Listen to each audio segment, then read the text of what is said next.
I welcome you all to the thesis proposal defense of Liz Weidner. We're really excited to this hurdle, which won't be much of a hurdle, I hope, for Liz. Liz came to us some time ago. What did we decide, 2015 or so, around that time? 2015. Originally with a BS in oceanography from the University of Washington. She worked for CNC Technologies for a little bit, getting some good field experience, and then came into our master's program, got a master's in 2018 with us, and we just couldn't let her go. So we asked her to stay on for a PhD, and she also found a good friend while she was here too, I guess, to add to the happiness of the story. So what we're going to do is ask Liz to give a 10-minute presentation. I'm waiting for your face. actually, about that's happened to me once. I have to tell you, a 40-minute presentation, and then we're going to open the questions to everybody, including the committee. And then when we've exhausted questions or run out of time, we'll excuse the public. And the committee will reconvene with Liz, and if we continue to have questions, we'll continue to ask her questions just amongst ourselves, and then we'll excuse Liz and we'll make a decision about whether we think she's qualified to go on for her PhD. Let me introduce the committee. Tom Weber, who I think most folks here certainly know. Tracy Mandel, a new faculty member, and we're so happy that she's joined us. We're really excited to have from afar, not as afar as the others, but locally afar, and Donnie Lavery from Woods Hole, who brings just some wonderful expertise to the committee. And then we have our two Swedish partners, and I'll explain that because this is a very interesting situation and a very exciting situation. We have Martin Jakobsson and Christian Strand from Stockholm University. And the reason we have this, not only are they appropriate to be on the committee, but Liz is doing something very special. And that's that she's actually doing PhDs at once. She's doing a PhD at UNH and doing a PhD at Stockholm University through a program they have called, tell me if I got this right, a co-tutel. Is that what you call it, Martin? A co-tutel. And it's a very exciting thing because she gets to take courses both at Stockholm. She gets to go on field programs with our colleagues in Stockholm, who we worked with for years and are very close collaborators. And I just think it's a wonderful example. This is the first one to happen at UNH as far as we could tell because of all the trouble we had getting it through the graduate school. But hopefully this will set an example for the future. And so with that, let me ask Liz to make her presentation. And the title is Mapping and Characterizing Mixing Processes in the Ocean Using Broadband Acoustic Techniques. Go to it, Liz. All right. Going to share my screen. Could I get a thumbs up from my committee? Can you see? Yep. All right. Yep. Wonderful. All fine. Wonderful. All right. So, thank you so much, Larry, for that introduction. As Larry said, my name is Elizabeth Reed Weidner. I'm very excited to be sharing with you all my PhD research proposal as part of my joint degree between the University of New Hampshire and Stockholm University. So I'd like to start by acknowledging those people and institutions that have helped me get to this point. As Larry said, the University of New Hampshire and Stockholm University for agreeing to the co-tutel, the National Oceanic and Atmospheric Association, NOAA, the grant that funds the Center for Coastal and Ocean Mapping has been my primary funding source. The Bolin Center for Climate Science and the Swedish Polar Research Secretariat have funded a number of field expeditions that I've been a part of. And during that work, the captain and crew of RV Electra, RV Tangaroa, and Icebreaker Odin have made much of the data collection possible. And then there's a long list of individuals, starting with members of my guidance committee, my husband, my family, a number of researchers from UNH and beyond that have really just provided ideas and encouragement throughout this process. So thank you to you all. As Larry has told you, the title of my PhD proposal is Mapping and Characterizing Mixing Processes in the Ocean Using Broadband Acoustic Techniques. But before I talk about my research objectives, I'd like to give you, the audience, a bit of context by answering the following questions. What mixing processes in particular am I studying? And why are they important both to oceanography, but also to you, the audience? And why utilize broadband acoustics? So To start, the first mixing dynamic that I'm studying is mixing occurring at and around stratification interfaces. I think sometimes when we think about the ocean, we look at the ocean, we tend to think of it as homogeneous because you sort of see this blue sort of sameness all the way to the horizon. But in reality, the ocean has structure, especially the upper ocean, divided into a series of fluid layers separated by density stratification interfaces. And this figure is an example from a water column of the Baltic Sea, where salinity in red and density in black are plotted against depth. And this water column consists of three very distinct fluid layers, separated by regions where salinity increases rapidly. And this corresponds to an increase in density, otherwise known as a density stratification interface. And I'm interested in studying these interfaces because, first off, they're near universal in the oceans, and they demarcate transitions between regions of the water column where there often are important exchanges of constituents such as oxygen, heat, and dissolved nutrients between those fluid bodies. And it is mixing that facilitates this exchange, driven by a variety of forcing. So for example, in the shallowest part of the water column, mixing is driven by the external process of wind, which modifies the depth of the stratification interface throughout the course of the year and influences everything from air-sea gas exchange to upper ocean biological productivity. Now, in the absence of outside energy, mixing can still occur, driven by the process of molecular diffusion, the movement along concentration gradients.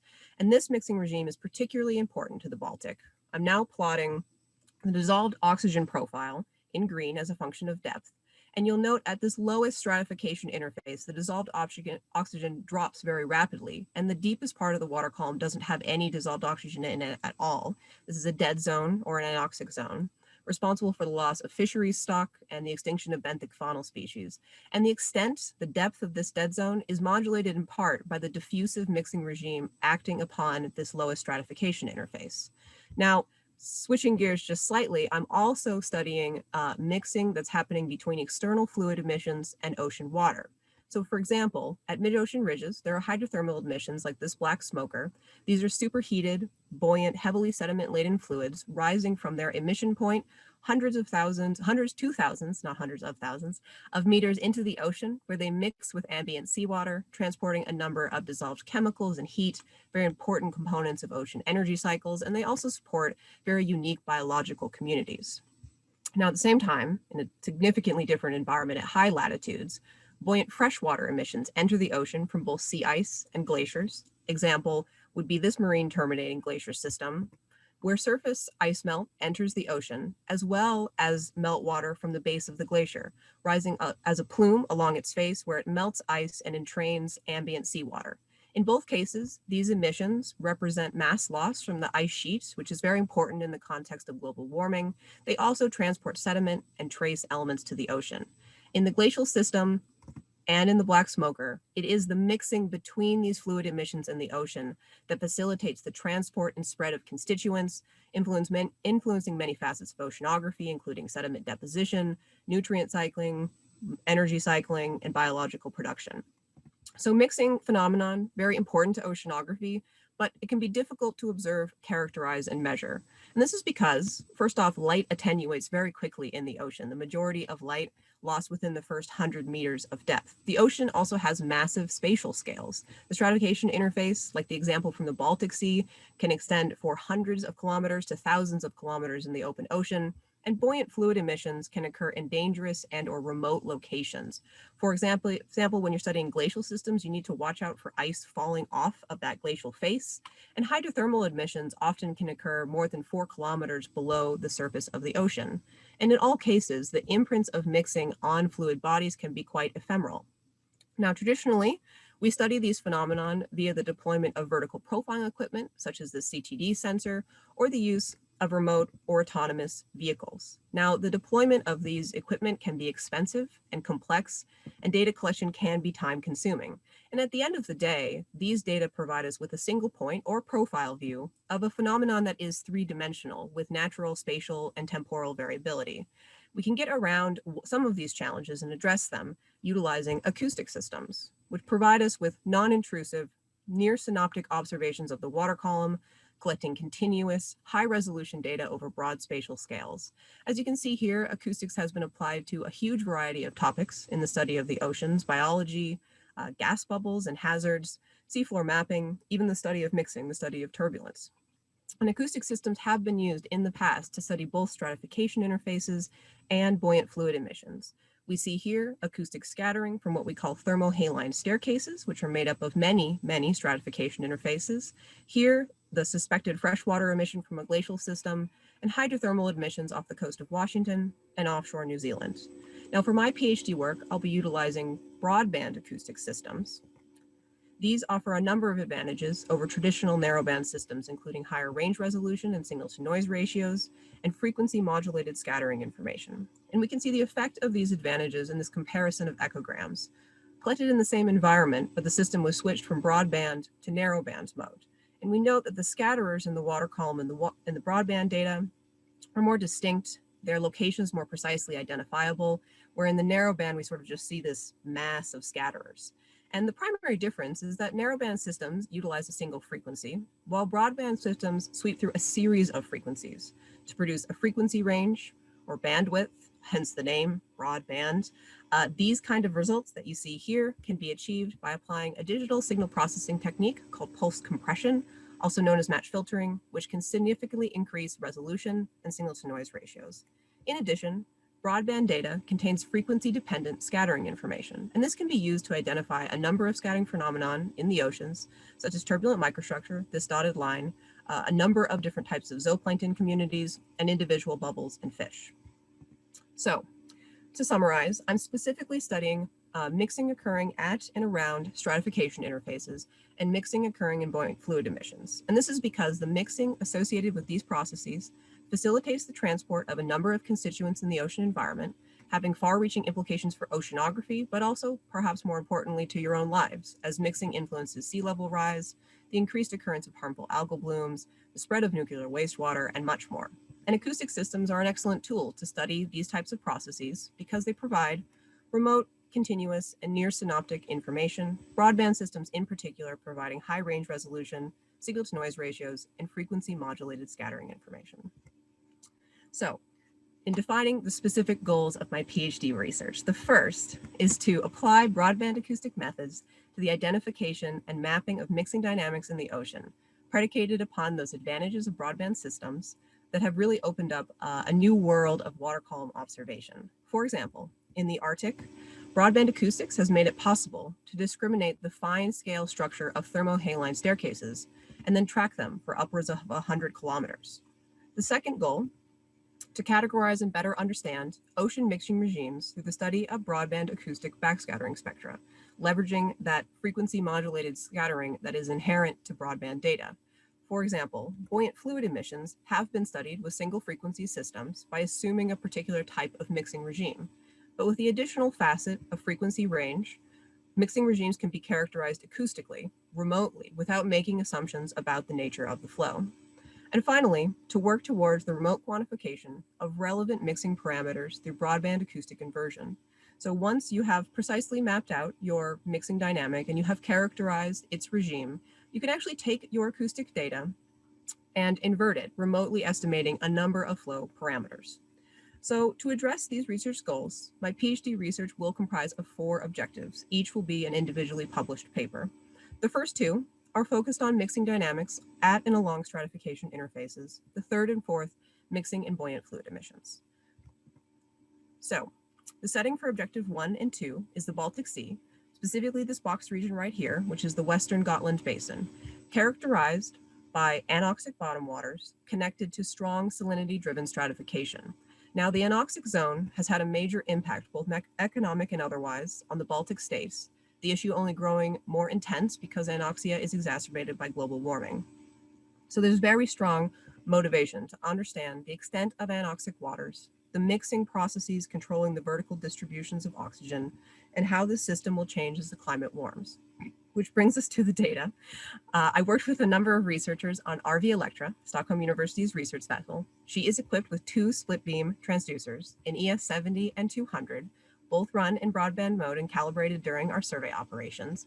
You can see our ship track lines here, where we collected data, acoustic data continuously, and the white markers, those are the positions of our ground truth stations where we collected our CTD profiles. Now, during all of our operations, we observed a horizontal scattering interface like the one shown here, where I have plotted a long track distance versus depth and colored this by calibrated and corrected acoustic scattering intensity. The position of this interface at approximately 60 meters roughly matches the position of the halocline reported in previous research, which brings us to objective 1. The broadband acoustic mapping of the spatial temporal extent of the stratification-driven oxic-anoxic interface in the Baltic Sea, which I recognize is a bit of a mouthful. The overall goal of this objective is to acoustically map out this interface, trying to use it as a proxy for the onset of the anoxic zone. So the first thing to do is connect the acoustically observed scattering interface to the permanent halocline. Is the scattering we observe truly a function of the physical oceanography? Next, to link a dissolved oxygen level from the ground truth stations to the acoustic scattering interface across the region. And finally, to apply broadband split beam processing techniques to map out the oxic-anoxic interface in an automated fashion. So first, to determine the scattering mechanism. This is done by comparing co-located data sets. You can see the track of the CTD sensor in the acoustic data here. The CTD profile shows temperature in blue, salinity in red, plotted against depth, and we see 2 stratification interfaces. You'll note that we also observe 2 horizontal scattering layers. To directly compare these data sets, I'll compute a reflection coefficient profile from both. For the CTD data, the reflection coefficient is simply a function of the impedance contrast across the depth bins, impedance, a combination of density and sound speed, and those are in turn functions of temperature and salinity. So the resulting profile, plotted here in pink, shows peaks where we have rapid changes in our physical oceanography, our stratification interfaces. Now for the acoustic data, we're going to define an acoustic model, which states that the calibrated and corrected scattering intensity, which you see here, target strength, is a function of the reflection coefficient and the area insonified. Assuming that our stratification interface is a slightly rough surface in reference to an acoustic wavelength that extends beyond the insonified area of our acoustic beam. And in inverting this model, we can compute R, and I'll plot that in black against the CTD profile in pink. We see excellent agreement, both in the positions of the peak in R, but also in their magnitudes. And this close agreement is a trend we see across our survey region. The peaks in R from the CTD and the acoustic data for each ground truth station plotted against each other, suggesting that our scattering can primarily be explained by the physical changes in the water column properties. So now to link this stratification-driven scattering to an oxygen level. I did this by comparing the acoustically derived R profile to the dissolved oxygen profile from the CTD, as plotted here in green, and we see that our peak reflection coefficient is found in the oxycline, which is the region between fully oxygenated and anoxic waters. I chose to compare this peak R position at each CTD station to a dissolved oxygen level of 2 milliliters per liter, which defines the hypoxic horizon. At this ground truth station, you can see the difference in position is less than 1 meter. And again, this trend of close agreement in position is something we see across the survey region. The hypoxic horizon depth plotted against the peak in R derived from the EK80 data for each ground truth station. The mean difference across all stations was 1.2 meters, meaning that we can use this stratification interface as a good proxy for the onset of the anoxic zone, tracking the oxic-anoxic interface. So before getting to the final product, there are a number of data processing and masking steps that need to be taken, including dealing with the presence of fish in the region of the interface, locations where the seafloor is shallowing, and temporal averaging. I'm not going to get into the specifics of those steps here. Suffice to say, I wrote an algorithm and I applied it, and you can see the results here. The pink track is the position of the oxic-anoxic interface as determined by the algorithm. This track is very highly resolved, horizontal resolution between 3 and 5 meters, vertical resolution approximately 2 centimeters. Once tracking this interface across the full survey region, so along all of the track lines, I interpolated a surface by interpolating between survey lines using a triangulation-based natural neighbor algorithm in MATLAB on a grid 500 by 500 meters. The resulting map you see here obviously shows the depth of the oxic-anoxic interface across the Western Gotland Basin. The depth is between 49 and 70 meters, with an average depth of 62 meters, which agrees with previously published literature, and we see a general deepening to the northeast. Now, it's hard to compare this acoustically derived map with all of its coverage and its detail to the scant information that would have been provided by the CTD stations alone. So suffice to say that the acoustic method provides order of magnitude higher spatial coverage, resolution, and detail of the anoxic zone, and collecting acoustic data while we did CTD operations and transited between, which was what we were doing during this research cruise, is an inexpensive and efficient addition to oxygen monitoring efforts that are already happening. And if you're interested in more details of this method or the results, the work from Objective 1 has been published in the ICES Journal of Marine Science. But what I'd like to talk about now are the mixing dynamics that are influencing the vertical position of the stratification interface and therefore the anoxic zone. So as I've told you, the anoxic zone in the Gotland Basin and the broader Baltic Sea is primarily linked to this permanent stratification interface, the halocline, which in general is a long-term balance between the freshwater inputs from rivers and the sporadic inflows of ocean water from the Danish Straits, which occur on a somewhat decadal scale. In between these inflows, there are periods of deep water stagnation in some of the basins, where the internal mixing processes dominate the vertical dynamics. And the mixing process that I'll be focusing on in Objective 2 is double diffusive convection. So this is a very particular mixing regime that is driven by the differences in diffusivity of salt and heat, diffusivity being defined as the capability of a substance to move along a gradient of concentration. And in the ocean, temperature diffuses almost 100 times faster than salt does. Now, double diffusive convection also requires a particular water column structure, where the vertical gradients of temperature and salinity need to have the same sign. Now, one condition that would fit this is cold and fresh water over warm and salty, which is what we see in the Western Gotland Basin. This kind of double diffusive convection can drive the creation of thermohaline staircases, characterized by well-mixed regions separated by diffusive interfaces. And the heat flux across these diffusive interfaces has been shown to be much larger than the heat flux across a smooth gradient. This enhanced heat flux is the main focus of Objective 2, because in the Gotland Basin, although the large-scale water column structure supports the formation of thermohaline staircases, these features are not homogeneous across the basin. I've observed different numbers of staircase steps, and in some regions, there don't appear to be any distinct staircase features, rather relatively smooth gradients in the stratification interface. This heterogeneity points to different rates of mixing and heat flux across the survey region by a so far yet unquantified process in the Baltic, which we can inform on through the work of Objective 2, which is characterizing the broadband acoustic spectra of scattering interfaces driven by double diffusive convective mixing. So this is a study of the heterogeneity in the stratification interface, trying to understand what is causing these differences and what effect it potentially will have on the vertical heat flux rates across the region.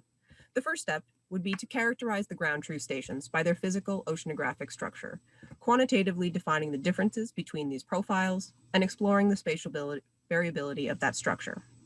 Second, to examine the broadband acoustic spectra of the stratification region, as the frequency modulated scattering, the spectra, may provide us some insight into the different mixing dynamics occurring. And finally, working to directly and remotely estimate heat flux rates associated with the stratification interface. So, classifying the water column structure using the CTD data. There's plenty of published research out there on thermohaline staircases that I can draw upon, and one way I could differentiate between these profiles would be to define the number of step features in them. Surveying and Fure defined a procedure for determining the number of steps in a profile with thermohaline staircases. This is their data here, and you can see a number of thermohaline staircases. They compared background and localized temperature gradients across the thermohaline staircases, and I could adapt their procedure to the Baltic dataset. I could also work to quantify water column stability, as I think that localized changes in water column stability could be leading to some of the heterogeneity that we observe. And I do this by computing the density ratio, which is simply a measure of water column stability as defined by the temperature and salinity gradients. Using either or combination of these methods, I'll classify the ground truth stations, and then I'll investigate the spatial distribution of structure across the region, as that might hint to the causes for the differences observed. Once classified, I'll start my acoustic work at those regions with clearly defined thermohaline staircases like the one I showed you in Objective 1. You'll remember I linked the observed scattering to these diffusive regions, the stratification interfaces, by comparing the reflection coefficients, determining that the scattering was in fact a function of the physical oceanography. However, The acoustic model that I used to describe this system was very simple, and it ignored some of the potential complexity in the interface that might be important for the heat flux estimation. So while for the purposes of tracking the hypoxic horizon, I do think this model was valid, the goals now in characterizing mixing regimes and remotely estimating heat flux require a more complete acoustic model with less simplifications, accounting for parameters such as roughness and thickness and the frequency dependence of any scattering we may observe. Using this new model and the CTD data, I can predict the frequency modulated scattering for these regions, and then I can compare it to the measured acoustic spectra for the data in preparation for the remote heat flux estimation. Now, I've not actually defined this new model yet, but I have done some preliminary work in measuring the broadband acoustic spectra of these diffusive interfaces. So here we have CTD data with clear thermohaline staircases and the associated acoustic record. I've sampled the acoustic data associated with this diffusive interface highlighted in green, taking the Fourier transform of each segmented ping, the frequency modulated scattering, and the ensemble average shown in this figure at the bottom. And you can see for the preliminary results, there appear to be no frequency dependence in the bandwidth of the ES70 or the ES200. Now, I'll also be investigating the acoustic spectra of those ground truth stations with the smoother temperature and salinity gradients, like the one shown on the right. The acoustic data at these locations has different characteristics than those regions with clear thermohaline staircases. Overall, the scattering intensity is weaker, and there certainly is not the same immediately clear connection between the acoustics and the CTD data. Although I would note that the region of enhanced scattering is always in the same depth range as the stratification interface. So I hypothesize they still could be connected in some way. The first question to answer is really, what is the mechanism causing the scattering that we observe? Understanding the scattering could provide us with some insight into the mixing dynamics. In order to investigate the mechanisms causing scattering, I'll be measuring the broadband acoustic backscattering spectra of these regions, and then comparing it to both the spectra of those fully formed staircase features, as shown from the previous slide, but also for acoustic models of other types of likely scattering mechanisms, such as biological scattering, particulate scattering, and scattering from turbulent microstructure. Again, I have done some preliminary work measuring the acoustic spectra of these regions, following the same sampling procedure I showed on the previous slide. My preliminary results show a weakly negative frequency dependence that differs this station from those stations with the fully formed thermohaline staircases. The final component of Objective 2 is to measure heat flux across the stratification interface across the region and determine if the variability that we observe has a measurable impact on heat flux rates across the region. I imagine the final result of this work would look something like the OXIC and OXIC interface map that I produced in Objective 1, but instead of being colored by depth, it would be colored by heat flux across the region. Now I would start this work, like Objective 1, at the ground truth stations, where I can measure heat flux directly from the CTD data for those regions with thermohaline staircases, following the 4/3 flux law from Kelly that states that flux, F, is proportional to the temperature gradient across the interfaces raised to the 4/3 power. This proportionality made into an equality by incorporating a number of fluid parameters. Now, this direct measurement of heat flux hopefully can be linked to the acoustic data and then potentially extrapolated out to the broader survey region using the acoustics alone. Now, this link has yet to be determined and will be during the course of this research because, as I've discussed, I'm still working to define a better acoustic model for those diffusive regions that accounts for more parameters of the interface. And I'm working to just in general better understand what is happening at those regions with the smoother gradients. So that concludes my discussion of the proposed research for Objectives 1 and 2. So I want to wrap up by talking about potential research outcomes. Objective 1, which is complete, exploited the high vertical range resolution of the broadband systems to connect the stratification interface to the hypoxic horizon. Using this connection, I tracked the anoxic zone with very high resolution, and the map and method from this objective can be used in the future to inform the government and public of changing extent of the anoxic zone. During the course of this work, double diffusive convective mixing was found to be acting upon the stratification interface, its signature seen in both the acoustic and the CTD data. Objective 2 will investigate the variability in structure which suggests variable mixing rates and heat flux across the region. I'll be exploiting the frequency content of the broadband data to better characterize and quantify these processes, which have far-reaching implications for Baltic oceanography. Now, we're going to pivot hard and we're going to talk about mixing dynamics and buoyant fluid emissions in objective 3 and 4. So, as I talked about way back in the introduction, ocean fluid emissions are both remote and ephemeral, where mixing between the discharged fluid and ocean water drives fluctuations in temperature and salinity. Now, these fluctuations can be observable with acoustic systems, which provides us with the means to remotely measure and synoptically observe these flows, often with a goal of acoustic inversion for flow parameters such as temperature variability using an acoustic model. However, the high energy mixing dynamics of these kinds of emissions may have more complexity than the acoustic models account for, which brings us to objective 3, a controlled source laboratory experiment focused on evaluating the applicability of these models and acoustic inversion techniques. Objective 4 follows up to apply the results to natural systems. So objective 3, investigation of broadband acoustic backscattering spectra from turbulent microstructure in a controlled source planar buoyant jet. Starts with the question, how do we create a buoyant emission in the chase engineering tank that we can acoustically observe and will act as a proxy for natural systems? Once created, how does the measured spectra of this flow compare to those existing acoustic models that have been used to study these flows in the ocean? And finally, can we invert our measured broadband acoustic spectra to estimate for relevant flow parameters? So first things first, we need to define our fluid system. So in the ocean, fluid emissions are sources of both initial momentum and buoyancy, which classifies them as turbulent buoyant jets. Fortunately, there is a huge amount of fluid dynamics literature on these systems, which will help us define our experimental setup, set our initial flow conditions, and predict behavior. So this is a schematic of a two-dimensional or planar buoyant jet. The jet exits from orifice with width d and initial velocity w naught and temperature anomaly delta t. It rises in the z direction, the cross-stream dimension defined as x. The mean behavior of this system is defined solely in terms of its initial volume transport, initial specific momentum, and initial specific buoyancy. And using these metrics, we can define a number of important parameters for our system, such as the jet to plume transition, which defines the behavior of our system and how it changes in the vertical direction, the flow establishment zone, below which pressure drop across the orifice is still influencing flow behavior, and the expansion angle. For a given height above the orifice, what is the extent in x of the flow?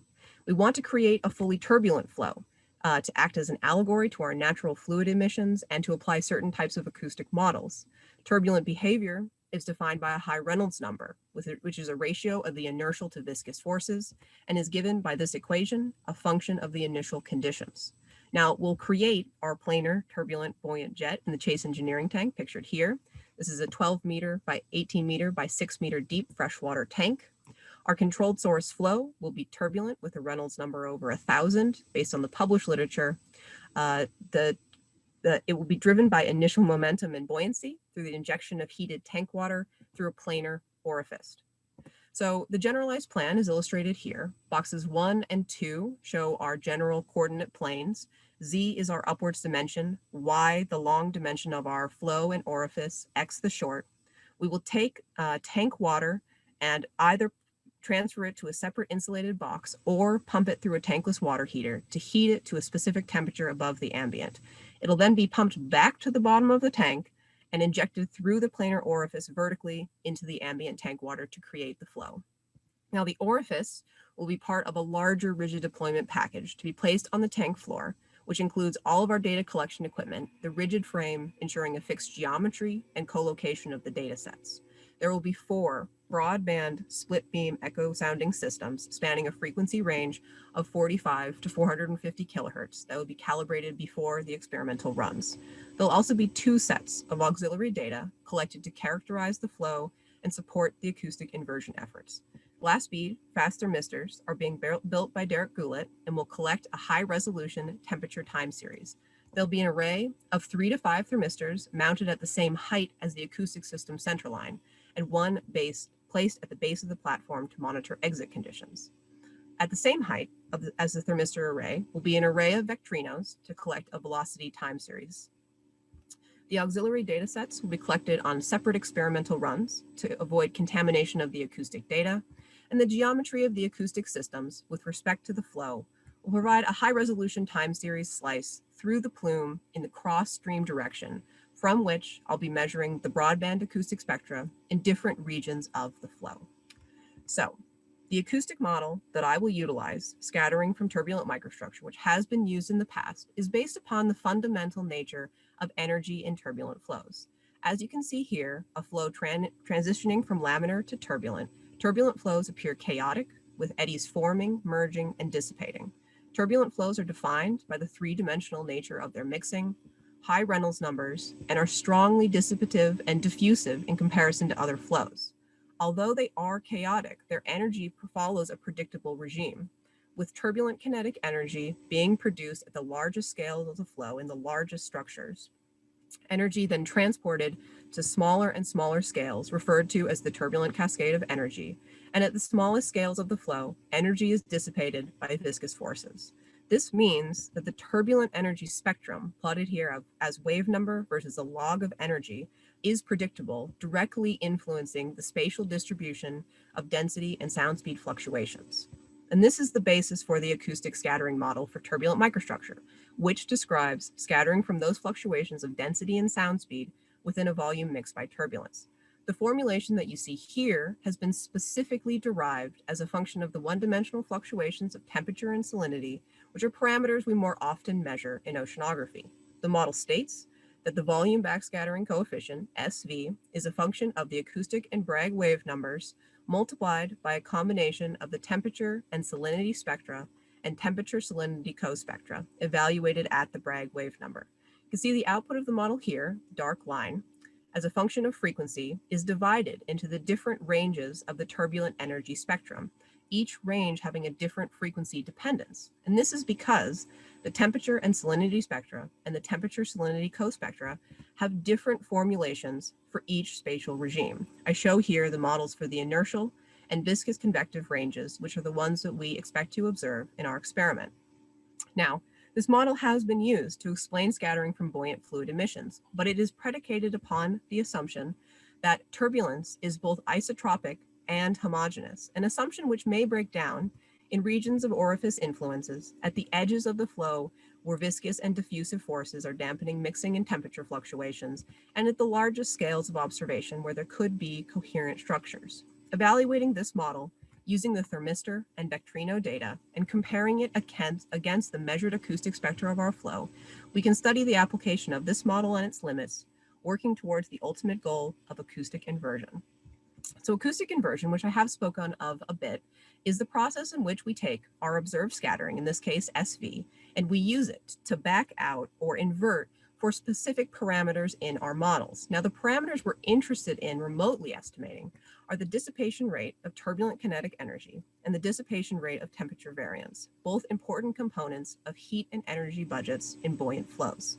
Now, the first inversion method would be to collect and subsequently invert over multiple subranges.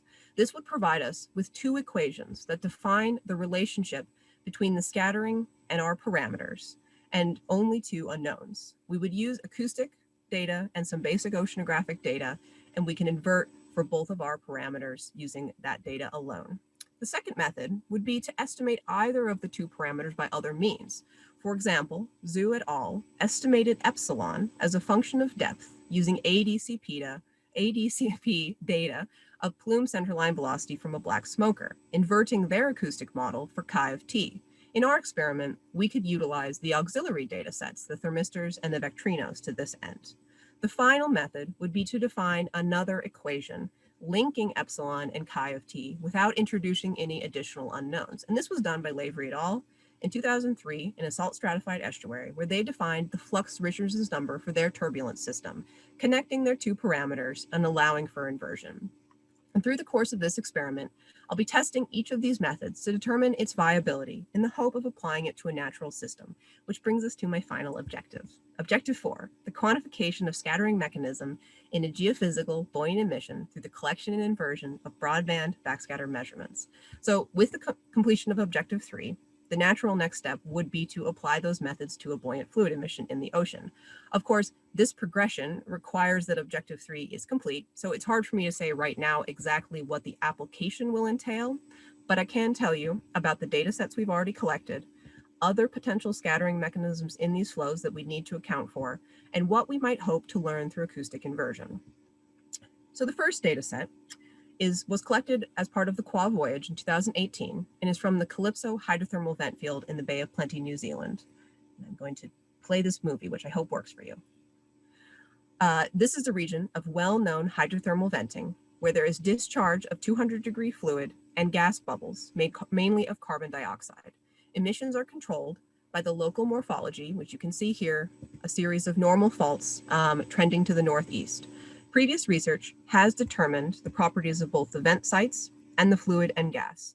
And data collection from the Qua expedition included video from towed camera, which you saw in the previous slide, CTD profiles and water samples, as well as acoustic data. Here we see multi-beam bathymetry and water column data from a 2040, and there was also calibrated broadband data collected with 4 split beam systems ranging in frequency of 15 to 250 kilohertz. Now, potential scattering mechanisms for these types of flows would of course include the fluctuations of temperature from the mixing, but also those gas bubbles and the presence of fish in the water column, which you can make out very clearly in this lowest frequency data set. And from our acoustic inversion measurements of epsilon and chi of t, we would want to work towards remotely estimating heat flux from individual vent sites and then more broadly across the survey area, adding our measurements and method to research efforts on this important component of local and global energy cycles. The second data set I have to work with was collected as part of the Ryder expedition from this unnamed outlet glacier in Petermann Fjord. This is a marine terminating glacier where there are a number of meltwater emission regimes. There's a surface meltwater layer, a buoyant flow rising along the glacier face, and groundwater plumes associated with glacial dynamics. We collected acoustic data on a small research vessel using an EM 2040 multibeam and 2 broadband split beam systems with frequency range between 90 and 250 kilohertz. In these data sets, we observed vertical plumes rising a few tens of meters from the outlet glacier. You can see their extracted positions. They're the colorful little dots in this image. We also observed a plume that rose along the glacier face. You can see here in the multi-beam water column data, the submerged glacier face and the vertical plume rising quite close to it. Now, in addition to the acoustic data, several CTD profiles were taken, as well as water samples in the area to describe the dissolved gas content. Potential scattering mechanisms in this system include those temperature and salinity fluctuations. We observed gas bubbles in the area and also suspended sediments, which we've observed in both the acoustic data and in aerial photographs of the system. And with our remote estimation of epsilon and chi of t and s, our goal would be work towards quantifying mass flux from this system, represented by the meltwater emissions, providing important data as the climate warms, and also entrainment rates of the emissions, which will inform on sediment and trace element transport into the fjord, important components of the biological cycles. So, wrapping up with the outcomes of Objective 3 and 4. Objective 3 centers on the creation and tight controlling of a buoyant emission in the tank to act as a proxy for a natural system. In the course of this work, I will characterize the broadband acoustic spectra of the flow and test a variety of inversion methods with the goal of defining a solid methodology which can be applied to remote ephemeral natural systems, which is central to Objective 4, along with the testing of the viability of the method in the field, which is more complicated than the tank, and then connecting those inverted parameters to dissipation rates of flow parameters that can inform us on a bigger picture: heat and mass flux, entrainment rates, and energy production. So I will conclude my presentation by putting my broader research goals in the contents of individual objective outcomes. The first goal, focus on the identification and mapping of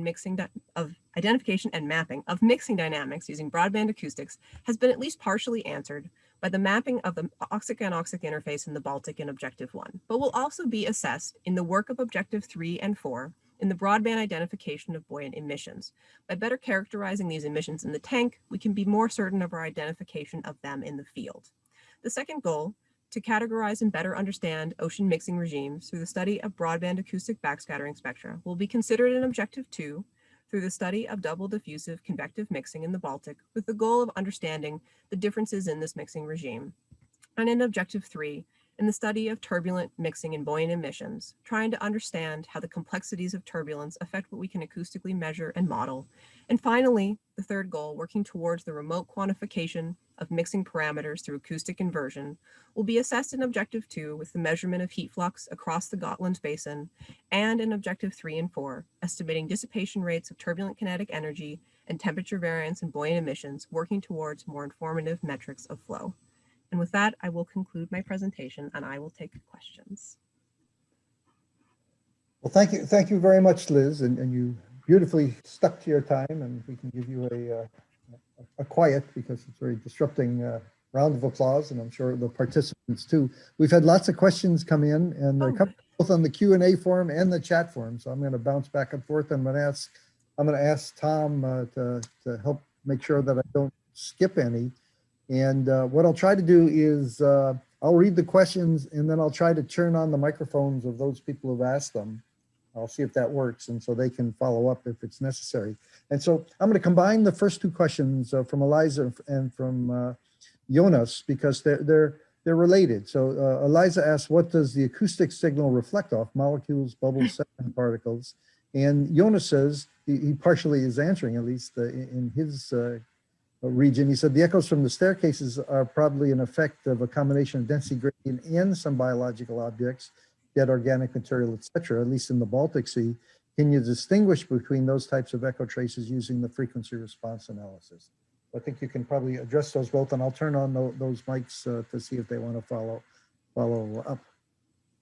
Sure, I can start by addressing what you've asked. So acoustically, what the sound is being reflected from or scattered from in the case of Objective 1 is indeed that rapid change in salinity and temperature, which is driving a change in density and sound speed, and that scatters sound. And is true that you can have sound scattered from biology and from sediments. The agreement in the reflection coefficient derived from both the acoustic data and the CTD data, and the agreement in the magnitude of those reflection coefficients, I think indicates that primarily what we're seeing is scattering and reflection from the rapid changes in the physical properties of the water column. It is certainly possible that there could be some biological scattering there, or scattering from sediment. I think anoxic processes can sometimes cause like precipitation in the water column. That's a very frequency dependent process. And I need to know more about what is in the water column to determine if that is a component of the scattering. But my expectation would be from my research that it primarily is those changes in salinity and temperature. Eliza, Jonas, you okay? Yeah, thanks a lot, Liz. This was an amazing presentation and a very good answer. So, thanks. Oh, thank you. Thank you. Thank you, Liz. Okay, so Dale Chase has a question, and he's curious about the reason for the small vertical offset between the acoustically derived reflection coefficient and the Crown truth derived reflection coefficient. Yeah, thanks, Dale. That's a good question. I think I might just go back to those slides just because it might be nice to be able to see them. Just a second. Let me go up there and I can pull that up. Let's see. Bring it back into display mode. 12, slide 12 or so. Yes, let me pull up. I can pull them both up. Here we go. Sorry, I have a lot of animations. Okay, this slide. Yes. Awesome talk, by the way. Thank you. So the vertical offset, part of the reason I think there might be a vertical offset is that the CTD record, I mean, as you can see it coming down, is basically this vertical slice through the water column. And the acoustic record is actually, and I didn't talk about this, but it is actually an ensemble average of several pings, 30 pings actually together to create this reflection coefficient. So I compute the reflection coefficient for several acoustic records, several acoustic pings, and then I average them together. So it's possible that it might be that there's some variability, very small scale vertical variability, some roughness maybe to this, this interface over that time scale. We're just sitting still here, but the ship, you know, there's a little bit of movement. And I did remove the heave artifact from the acoustic data, but the heave time series is not provided as fast as the acoustic series, the acoustic system is pinging. So I think some of that vertical offset comes from that temporal variability that is sort of averaged together, but also potentially the fact that the ship is moving up and down, and also that the CTD, as it's moving, the ship is actually has a heave compensator for that CTD winch that's going down. But it's possible that there's a little bit of vertical difference between those data sets. I don't think it's because there's a difference in the true scattering mechanism, and there's an offset, like an offset there. I think it's more a bias in the data set from some temporal averaging, if that makes sense. Does that answer your question, Dale? Yeah, there's lots of potential sources, including sound speed and averaging in the CTD data, transducer offsets. Yes, and we were very careful that with those because we were trying so hard to link the scattering to the CTD data. The other potential issue is that the CTD data, the resolution is a 10 centimeter bin, and the acoustic data is significantly higher resolution than that. The vertical range resolution is 2 centimeters. So it could also be that there just simply is a little bit of a mismatch in terms of where the CTD is sampled and how that reflection coefficient is calculated as the contrast across bins. So the offset could be there because the acoustic data is actually truly sampling that that interface a little bit more finely than the CTD data is. Yep, good answers. I would have been much more suspicious if they were perfectly lined up. Yeah. Thanks. Good work. No problem. Thank you. Thank you, Dale. Next question from Daryl Jackson. I want to thank Daryl and our other colleagues on the West Coast who woke up very, very early to Yes. Really appreciate that. Daryl asked if you expect any problems from scattering off apparatus or tank walls through the side lobes. Oh, yes. Okay, let me just, I'm going to escape from this again, and I'm going to go down to my apparatus image just so we have that up. Let's see here. And hi, Daryl. Thank you for waking up so early. It's a little bit weird to talk into the void, but yes, I do expect. So one of the positives of the tank is that we can very, tightly control our geometry and our emission, and we can test it over and over again. One of the negatives is that, yes, we have this, this sort of steel aluminum apparatus, and we have these, tank walls in the water air interface very close, acoustically relatively close to our system. And I imagine that there will be contamination of the data to a certain extent, contamination in the sense that I think we will have side lobe returns and then scattering off of our apparatus. I think that that's a problem we could address to a certain extent on the front end before we actually run the experiment. The nice thing about the tank is that we can do a lot of testing in advance, and we also know the geometry and like the spatial scales of the tank, so we could sort of predict and then test where we might see these sort of side lobe returns and initial returns and secondary and tertiary returns from the tank walls and the air-sea interface. And we might be able to keep the data that we're most interested in sort of free of the contamination, possibly. As I mentioned, the acoustic systems, if you look at here, can you see my pointer now? Yes, okay. Yeah, so the acoustic systems are going to be collected on a separate experimental run from the auxiliary systems. So these big vertical bars that you can see, those will be taken off when we collect the acoustic data. So I'm hoping that at least we won't be getting side lobe returns from these bars that are here. Those will be removed.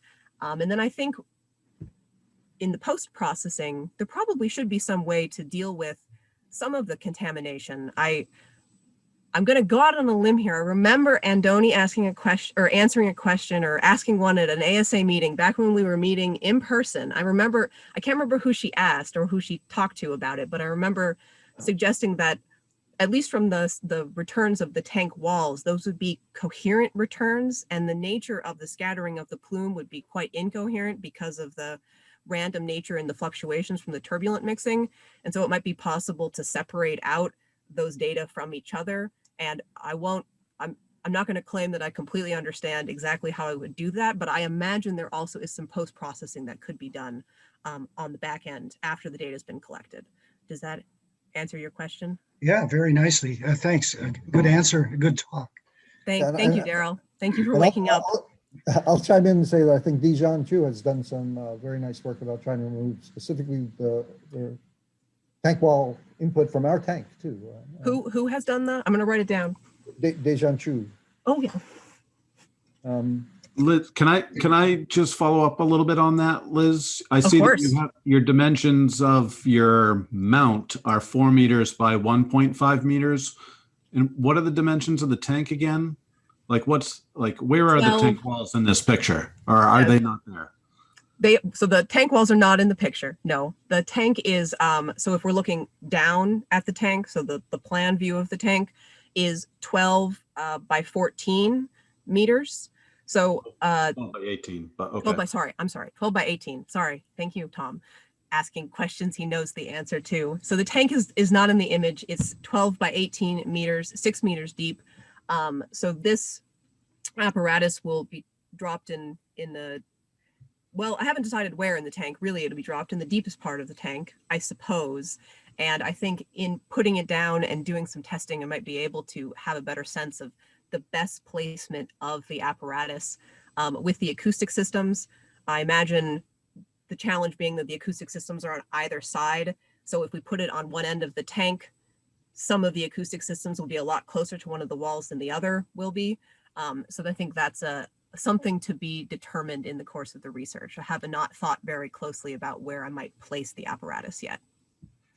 Just to comment, and the reason I asked you about that was that often when we do experiments in this tank, we're kind of lucky that the tank is big, and we try to keep all of our, when we can, we try to keep all of our measurements at ranges that are closer than any of the boundaries, top, bottom, sides, so that we don't have that problem. That's often a goal we have in those kind of experiments.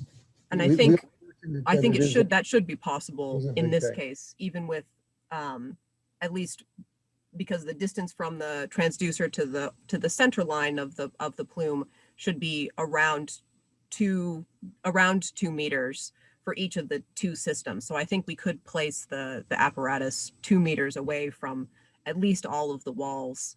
But again, I think testing will be our friend here in this case.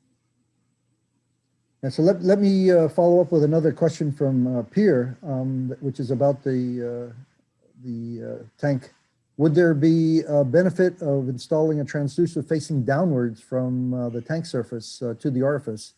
By that, the different mixing features would become a function of range. Yes, I think there's a couple of different reasons that setting up a downward facing transducer would be useful. One of the reasons being that in the field, we often have downward facing transducers. That's the way that they're set up on ships. The reason that we've set up the systems in this way is to have that very specific cross stream geometry of the acoustic data, partially because the flow is planar. So the acoustic system will not be insonifying in the direction of the acoustic beam, will not be insonifying the edges of the plume and summing together those effects of edge effects and then, getting into the center of the plume. But I do think downward facing system would be useful in comparison to the horizontal facing data set. I also think it could be useful to have a downward facing system that's an imaging sonar, a multi-beam, to just get a sense of what the extent of the plume looks like and try to sort of verify that we're creating this sort of homogeneous system that we're hoping to create in our longest dimension. Yeah. All right, Jennifer Johnson asks, in Objective 2, would it be appropriate to use acoustic inversion methods that look at characteristics of normal modes in the anoxic layer with low frequencies? How might this help with interpretation of your results?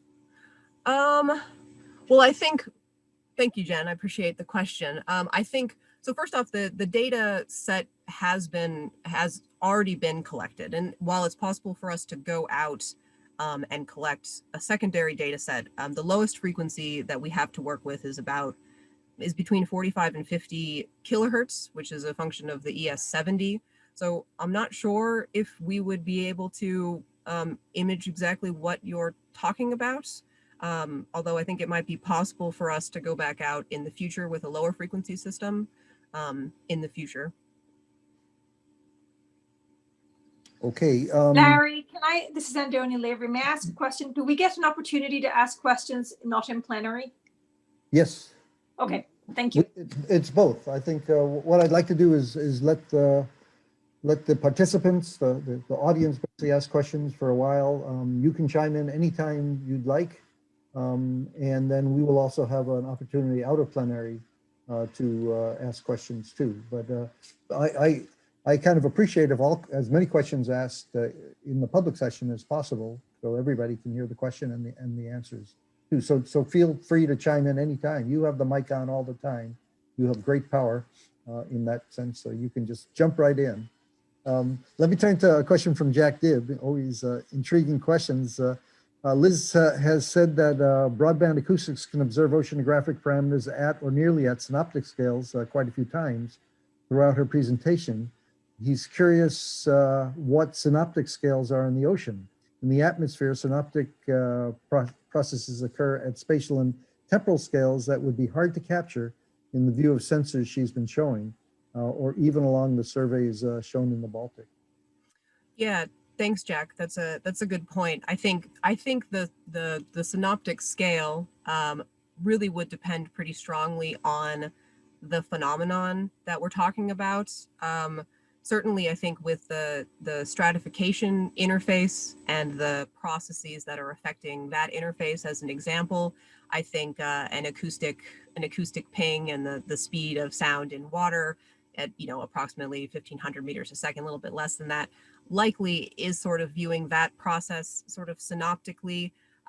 Certainly, there are internal waves that move along that interface. There is some small scale roughness. There's the process of diffusion that's modifying it, but none of those processes, I don't think, are faster than the acoustic scale of observation. With turbulent mixing, certainly the individual acoustic records, ping to ping, are going to be observing unique records, and perhaps the speed of the acoustic wave through that process and the scattering that is observed may not be synoptic. But we don't tend to look at acoustic data ping to ping. We tend to look at ensemble averages of data for acoustics. So perhaps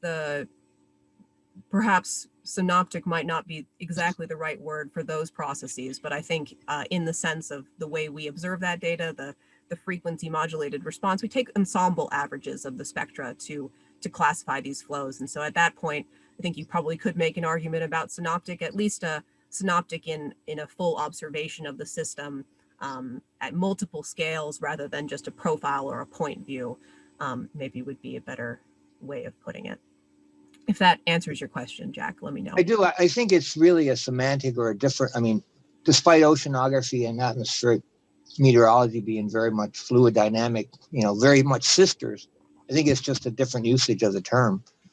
Because some of this in the meteorological field, you'd be looking at micrometeorology, and synoptic very much by its usage connotates a scale, right? A spatial and time scale. And it seems like you're using the word in a completely different way, which is fine. I think your point about how you can really understand the processes you're targeting is great. And if synoptic might not be translated from meteorology, if it's common in oceanography, I think that's my confusion. And I just had a question to follow up way back at, I think, the first or second question. Sure. About the offset between the scattering layers and the CTD and the acoustics. I was just curious if you looked at the CTD cast both up and down, and do they agree, or do you ignore one of them? I'm trying to remember. I think that the CTD is processed on the downcast. The data is from, we do have an up and downcast. And I believe the profile that I'm showing there is the downcast profile. I just wonder if it would be worth looking at some of them to see if they move around by, a few tens of centimeters between that short amount of time. The ship is very steady. It has I can't remember what it's called, but it holds its position very, very closely. And so actually in the downcast, the sensor package is at the bottom of the rosette. So it's the first sort of part of the system to interact with the water. And then the CTD rosette is very large. I'm sure you've seen them before.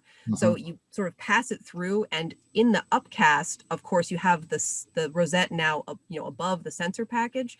And I imagine you might be actually disturbing any kind of structure that is there potentially, which I believe is why we use the downcast. But there is an upcast data. I can't recall if I've looked at it in this case. Oh, well, that's a good point, that you would get some mixing from everything above the CTD on the way up. Thanks. Yes, no problem. Thank you for the questions. Okay, Stefan Wizzo, when charting the heat flux, similar to how you charted the depth of the oxic-anoxic interface, will you be charting the heat flux through the entire water column or at a particular depth or a particular interface? Oh, that's a good question. My plan was to look at the heat flux in the region of the stratification interface, because that's the interface between this warm and salty water and the colder and fresher water. And of course there is, heat flux throughout the water column, but I think the structure of the interface is the part of the water column that's modifying heat flux, in that region specifically. So I was planning on just looking at that region, partially because that's where we have acoustic scattering information. In the relatively well mixed water above and below, we don't have, there's not a phenomenon that scatters sound related to the heat flux measurement anyways. There are fish and biology in the upper water column. So I'm specifically interested in that interface area where we see different numbers of staircases and we see these smoother gradient regions. That's the place where I would be working, but hopefully across the full survey area. Thank you, Liz. Really Yes. cool. Great talk. Thank you. Thank you for the question. A question from Giovanna. Thank you, Liz, for a great presentation. You talk about the Baltic Sea, and I'm wondering how unique and specific is your work findings to this location? Is it applicable in other relevant areas, sea, ocean, in the world? Yes, that's a wonderful question. So the Baltic is a particularly unusual body of water. It's brackish, so it's salty, but it's not very salty. It's relatively fresh, and that has to do with the fact that it's so enclosed, and that there is so much river input into it. Anoxic conditions, which are in general linked to very strong stratification and stagnation of deep water, are not unique to the Baltic. There's like anoxic problems in the Pacific Northwest, in Washington. In the Puget Sound, there's a very restricted body of water there called the Hood Canal that has anoxic problems, and they're seasonal. In the Baltic, I think there is seasonality to anoxia, but it is generally sort of present all the time. So I think the methodology could be utilized elsewhere. I think it would potentially need to be modified. And I talk a little bit about that in the publication, talking about in situations where the co-location of the stratification interface and some oxygen horizon might not always be at the same depth or just offset a bit, but could potentially be offset by a few tens of meters, but that offset could be held steady. Or there could be locations where there's like some kind of gradient that has to do with other types of inflows that you might be able to remotely sort of connect from station to station. But yes, I think it could be applied. The method could be applied to other locations with caveats. I think you always need to have those ground truth stations to link your acoustic scattering that you observe to oxygen horizon. I think it also could be applied to other dissolved constituents, other parts of water column properties. It doesn't have to be oxygen. Just in this case, oxygen was the useful metric. And Jack Dibb chimes in saying additional famous depth zones, Gulf of Mexico, southern part. Yes. Yep. There are many. So there are a lot of them. Lake Champlain is another one thrown out. Alex Padilla, who just went through this earlier this week, very successfully. With regard to objective 3, how do you predict which scattering regimes would you expect to observe with your experimental jet? Oh, that's a good question, Alex. I'm gonna just escape from this for a second. I have a slide that will help me sort of. So the acoustic scattering, as I said, is predicated upon these scales of the turbulent energy spectrum, which we see here, and I've shown before, right? So there's the energy containing the inertial subrange, the viscous subranges, and these are designated. They're changeover points. The location where you shift is designated by a number of length scales, if you prefer, or wave numbers, if you want to think about things in wave number and then link that back to a acoustic wave number. So in the case of the system we're working in, I believe that we could observe the inertial subrange and the viscous convective subrange. And I think that because I can predict what the scale is where we have the changeover point, that's the Kolmogorov scale or the Kolmogorov wave number. And those are defined by these equations here, functions of the initial flow parameters of the system. So the initial conditions of the system, the size of the largest eddies, which define the dissipation rate of turbulent kinetic energy, and then the viscosity of the fluid, which is a function, in this case of temperature. What is the temperature anomaly that we've heated this water to? So in defining those metrics, you can define sort of this scale in terms of spatial scales, and then you can link that back to your acoustic frequencies. Okay, and the last question from Val. Can I interrupt, Larry? Please, Tom. Yep. Thanks. Sorry about that. I just wanted to follow up on a kind of related question that I had as I was thinking about that, and that is that this is very cool, and you're working hard in your tank experiment to get within this range and to meet the assumptions that you talked about. Yep. Isotropic, homogeneous, and things like that. And one of the applications that you talked about exploring for this was related to glaciers, artisanal wells, maybe, or meltwater, or things like that. And Mike, I know very little about those, and I'm wondering what kind of Reynolds numbers do you get to in those flows, and can you expect to meet these kind of conditions in that system? That's not a criticism; it's just a question about how you would extend this to that kind of system. Yeah, I think that's a fair question, and I think that the turbulent kinetic energy spectrum is, as I said, it's predictable, predicated upon this sort of universal sort of nature of turbulence. And in nature, certainly many emissions are turbulent. I think not a lot is known about the glacial systems, especially that the plume that is moving up along the glacier face, which is the one we're particularly interested in. So it's hard to predict what the scales of the flow would be, the characteristic length scales, and then predict what the Reynolds number would be.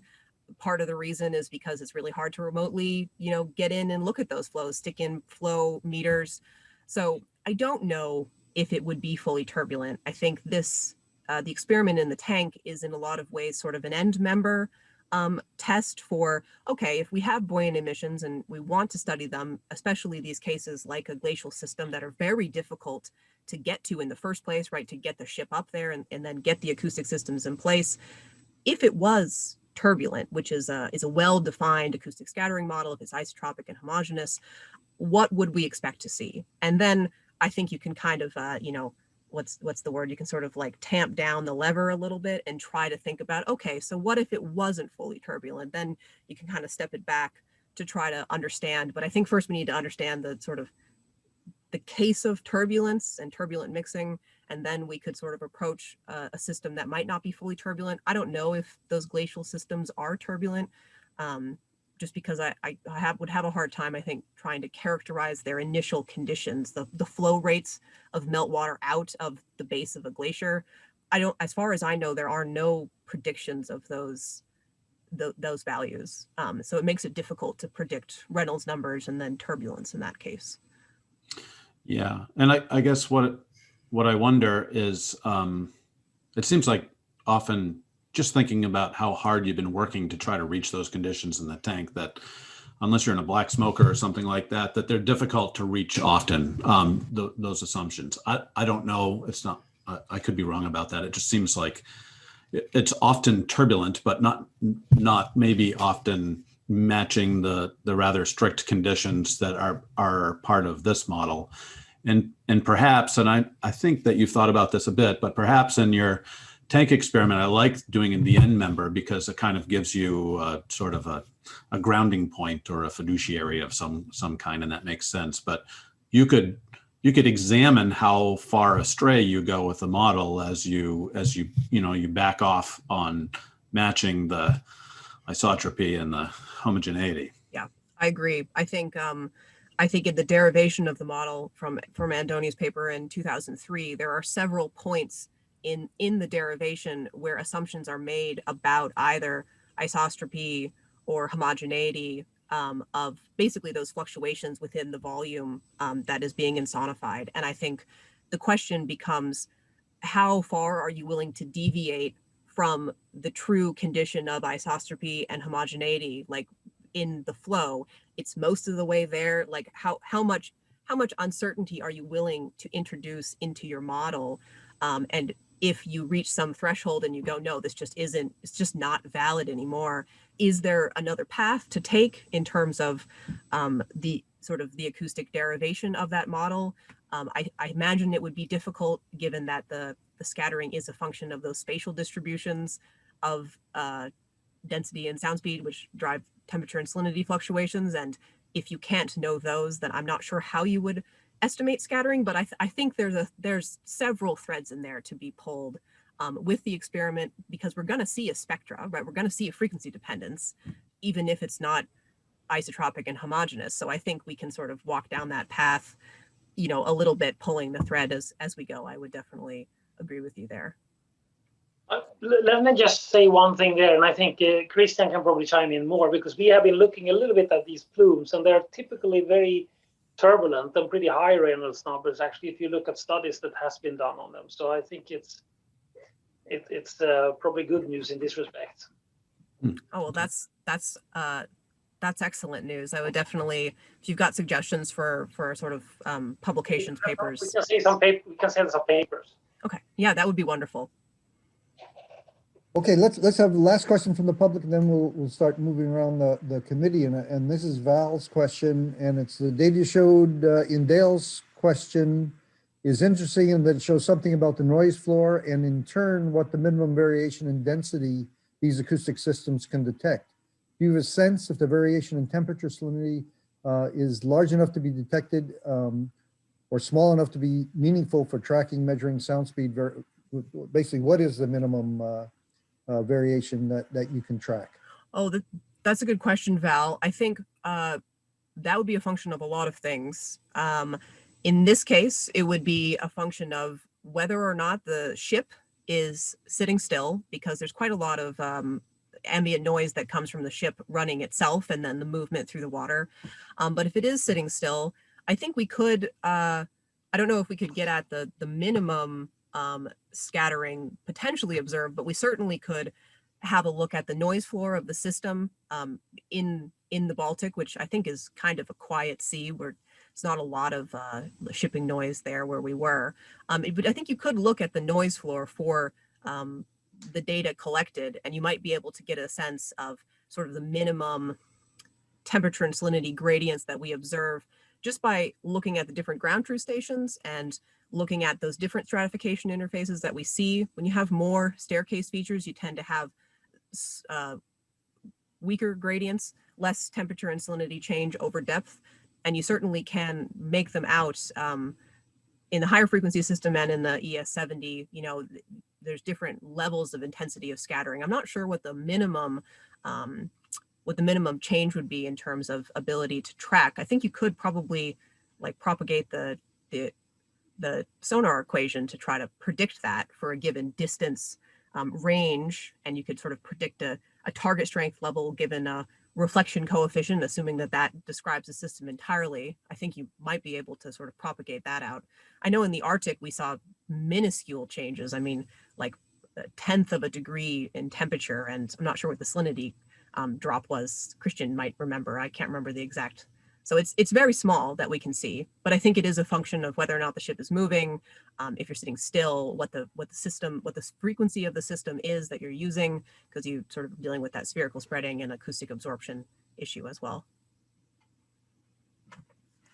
Thanks, Liz. I don't really have a follow-up. I mean, I guess I do, but it'll take longer than your thesis defense, and everybody wants to sit through. So yeah.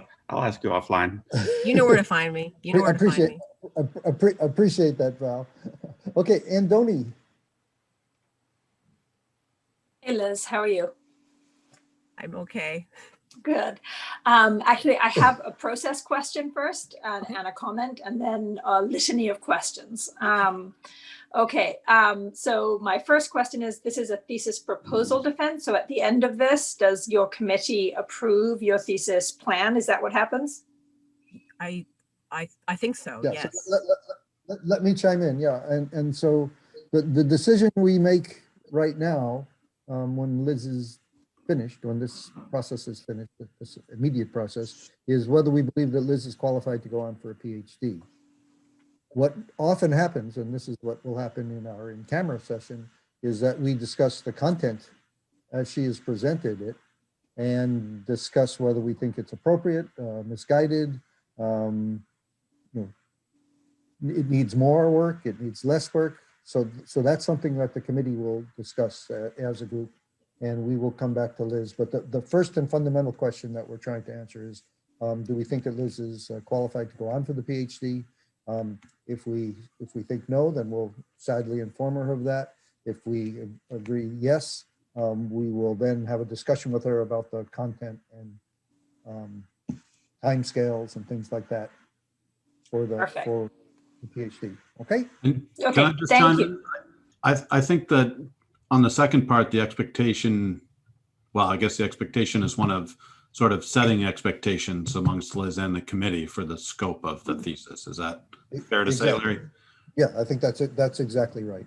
And I'll say from too many years of experience that often at this point, if the first decision is positive, the committee will then come back and offer lots of guidance about different particular directions, but also usually the conclusion is that this is too much. Students usually offer too much in terms of what they want to do within a realistic time frame. So that's just, you know, I'm not saying that's where we'll be here, but that's often one of the most important conclusions of this point in the process.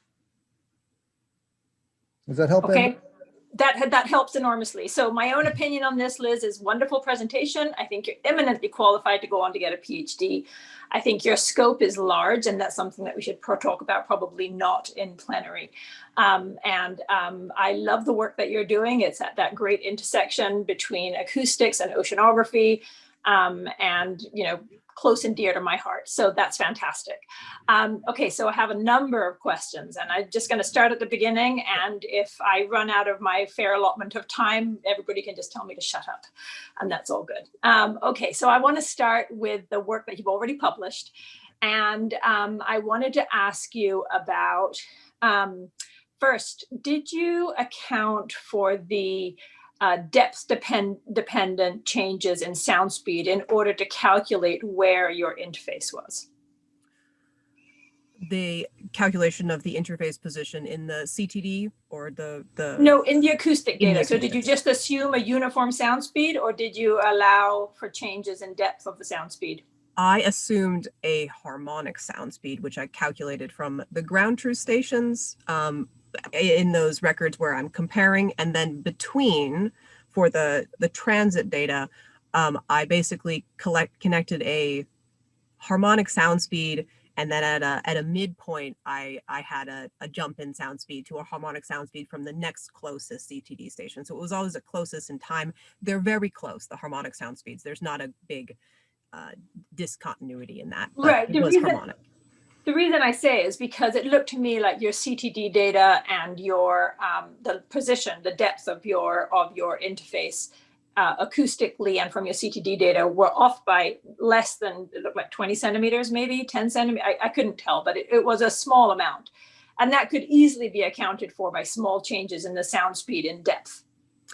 Yeah, I think that's a fair point. And I think at the end of the day, in tracking the interface, because the CTD stations are points, as you move away from them, your sort of uncertainty in the physical oceanographic parameters, it sort of balloons until you find the next one, and then it jumps, and then you move balloons.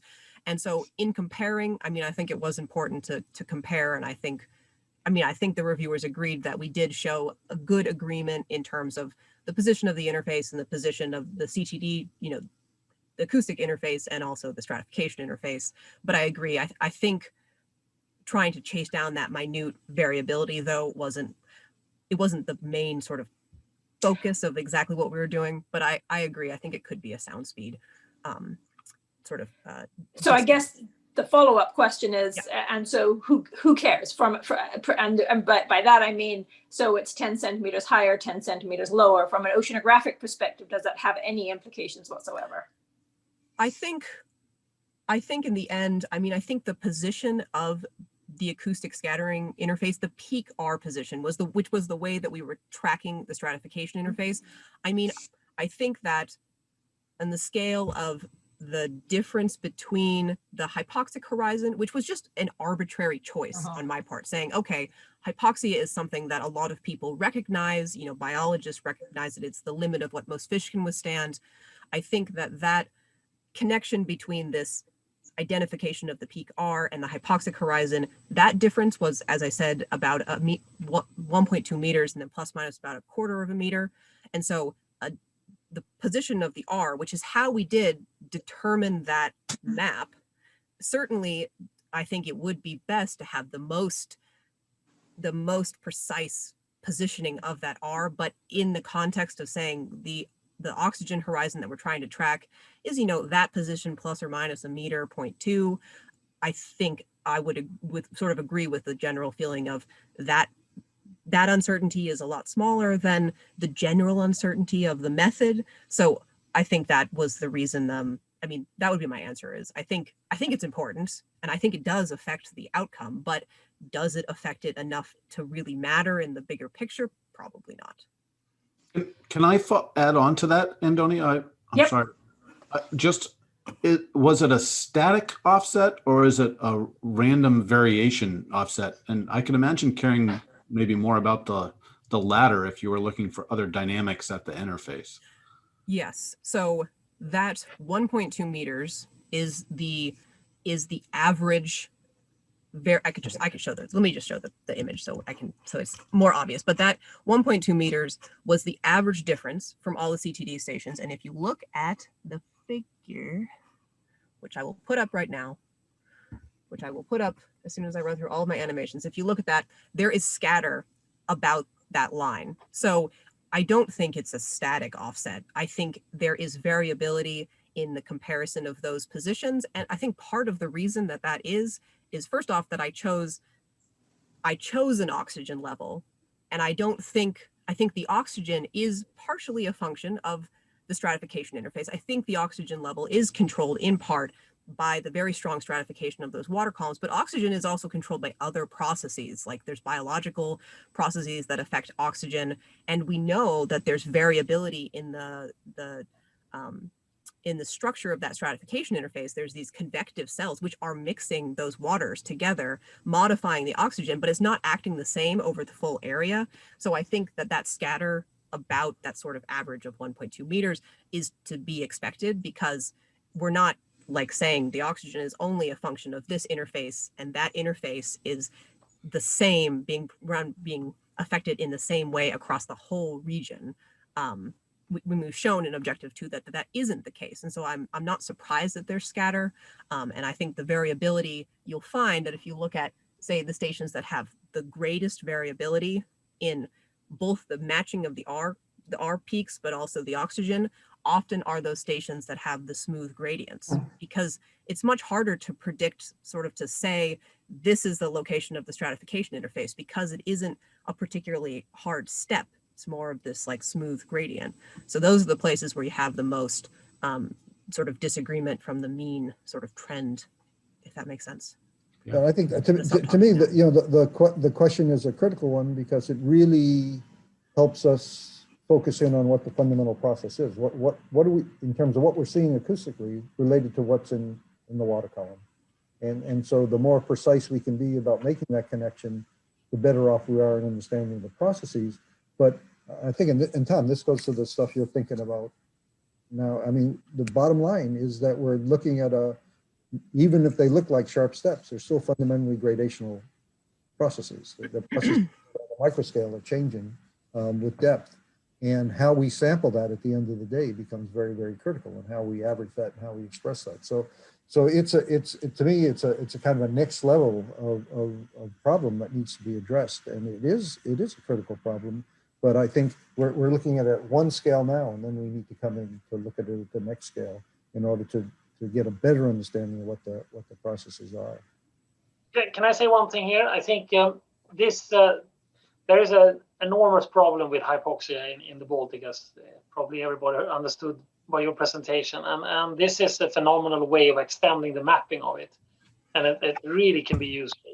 So I wonder a little bit here. I mean, it's very convincing, the case study here in north of Öland.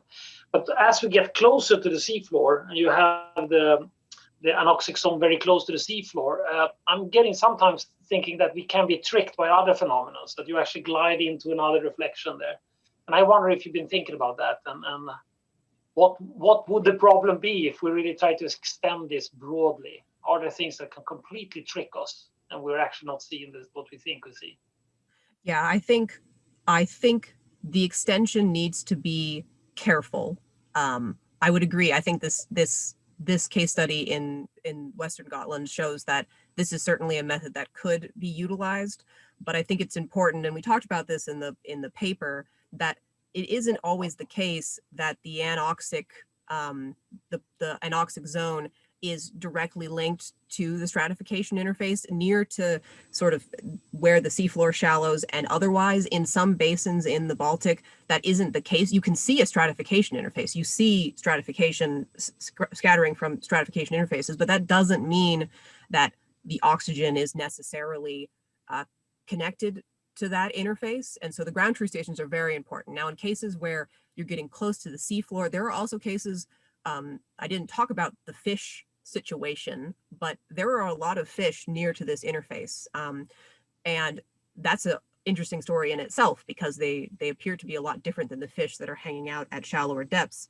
And so you have to make sure that your acoustic scattering model does not differentiate from the scattering from fish versus the scattering from this interface. And so I think it's very important to sort of consider, part of the reason I'd like to more fully sort of dig into what's happening here is because I think looking at the broadband acoustics can give you an indication of whether or not you are insonifying what you think you're insonifying. So as you get closer to where the seafloor is shallowing, and perhaps there's sort of near bottom mixing processes happening that are sort of breaking apart that water column structure, or you have biology, or whatever you might be seeing in terms of acoustic signatures in the water column, that you can be more certain of what you're seeing. But yeah, I think the extension is important, but I think also the ground truth stations are hugely important to be able to connect the acoustic remote, observation to a very, important physical, the dissolved oxygen level in the water column, which, as far as I can tell, changes in dissolved oxygen is not going to change the scattering directly, right? It's this sort of connected process. Yeah. That's exactly the answer. Yeah, so I mean, if the deep water is ventilated, then you have zero connection, right? Yeah. Yep. Then all of a sudden you have oxygen everywhere, and right. Yeah, it's really, and I tried to make that in the paper very clear, that it's like, this is a very clear connection, but this might not always be the case, and it might not always be the case in the Western Gotland Basin either, right? This is a long-term, there is there are periods of stagnation, but that's not always the case all the time. And there have been periods where if you look at the sort of very rough anoxic and hypoxic maps of the Baltic, the Gotland Basin in the past has been fully oxygenated, but has had strong salinity-driven stratification because there are river inputs, even if there's oxygenated ocean water. So it's a very, I think that's why it's a powerful tool in conjunction with the sort of CTD profiles that you would expect to need to take anyways, to sort of map out the anoxic zone. It's sort of like, let's make sure we keep pinning our acoustic data to these ground truth stations, and then we can extrapolate. But yeah, definitely, Christian, that's a really good point. You could have fully oxygenated water and still have a stratification interface. Those are not always connected. You can, yeah, so you wouldn't be mapping that zone. Thanks, Indoni, for letting us take all your time, by the way. You're out. You guys hijacked my question. I mean, stop. No. Okay, but I actually want to go back to your acoustic models because you and I have talked about this, and I'm still going around and around. Okay, so when you say a reflection coefficient, you are assuming an infinitely thin interface. Okay, and so that means that there can't really be a frequency dependence to that infinitely thin interface. And it also means that your range dependence cannot be an R² range dependence. You have to have a different range dependence. And so I guess I'm sort of uncomfortable with this notion of a target strength. I'm sort of beginning to wonder about exactly what this model actually looks like. And so I was hoping you could sort of walk me through what range dependence you used for these interfaces, whether they're truly sort of infinitely thin interfaces, and how realistic is it to have an infinitely thin interface? And now we're talking infinitely thin in comparison to your acoustic wavelength over the spatial scales of the beam width, which I'm imagining is going to be tens of meters. And so I was hoping you could walk me through some of the details of that. Yes, I can walk you through. So this model, I mean, I can see your point. So if it was in fact an infinitely, so if it was a surface, right? This is a sort of an area surface scattering model. So you have this surface where you have this change. It's a step change, in the physical properties, and you have scattering from that. If it was smooth in reference to a wavelength, you would expect reflection, not scattering. So your range dependence should be 2R, not R², because you're not accounting for the area. And so the way that we have viewed this scattering model is sort of like we viewed it as like the facet model for the seafloor. Do you know the facet model for seafloor scattering? I'm sure that you know it from Lerton, and I'm sure it's from before him as well. Where basically we know that the surface does have some inherent roughness to it, because it's a natural surface. It's being modified by these diffusive processes. There's fish in the area, so it is a slightly rough surface, and we're at near normal incidence. So we're using a facet model where the scattering is a summation of all those facets that are close enough to the normal incidence, the perpendicular, to scatter back sound. It is a scattering model. And then the scattering intensity that you calculate is a function of the reflection coefficient of that, moderately rough surface that has the same properties across the whole area, but these different facets broken up into facets. But that reflection coefficient is modified by the distribution of facets across the area. So basically the rougher it is in reference to a wavelength, the more energy will be scattered away from what you see. And we basically just don't account. We basically have said, okay, it's a function of those facets that are pointed back towards us, and we think the majority of them are pointed back towards us. So even though our roughness, our reflection coefficient should be modified by that the distribution, I have it somewhere, the Gaussian distribution of the facet distribution themselves. We just simply took that parameter and we got rid of it. And we just said, we know that we are losing some energy to scattering away. We're not going to parameterize the roughness. So we're just going to consider R². And so we know that we're going to overestimate R in inverting this model, because we're not accounting for the energy that is lost by those facets that are pointed away from our, the incident direction where you're going to get the backscattering. But in general, because we're trying to track this interface, the initial plan was to track it. We're going, it's probably okay. It's going to be okay. And I think we were able to prove that to ourselves, and we published it because if you look at the comparison of these peaks, the acoustic peak, the R, it is larger than the CTD. And part of the reason is what we talked about with Jack, with the fact that the CTD data is sampled at, the resolution is 10 centimeters, the acoustics is 2 centimeters, but also because I'm expecting that this reflection coefficient is going to be overestimated. It's going to be larger. And that's what we see in general. And in order to track, I think the magnitude of R is not as important as simply its positioning in the water column. So yes. So what I'm hearing is it's a fudge model, and that's okay because all of our models are basically fudge models. That's fine. I don't have a problem with fudge models. I can see that Daryl has a question, and I think he's probably more of an expert on this than I am. So maybe we should give him a chance to ask that question. He's got his hand up. I don't know what to do about that. Oh, yes, we can go in and give him the ability to talk. If I go to participants. I just did. Oh, sorry. Talk. Okay. Daryl, you can talk. Oh, hey, thanks. I just wanted to comment on the business of scattering versus reflection, not commenting on the thickness of the transition. Let's say it's infinitely thin, but it's tipping, it's random. And you would say you're looking at scattering and the range dependence ought to be R squared. And you're going to do an integral over the insonified area. But if you take something like the Kirchhoff approximation and all of that, and you do it properly, and the scattering isn't too wild, not too wide angle, then if you look at the ensemble average, it's magical, but the R squared turns into 2R, and the reflection coefficient, which you put into the Kirchhoff approximation in the first place, emerges. And so in this sort of ensemble average, which I think we're seeing in the right-hand panel there, maybe just the perfect path to follow to get the reflection coefficient. But you might want to do a little bit of theory to get there. That's my comment.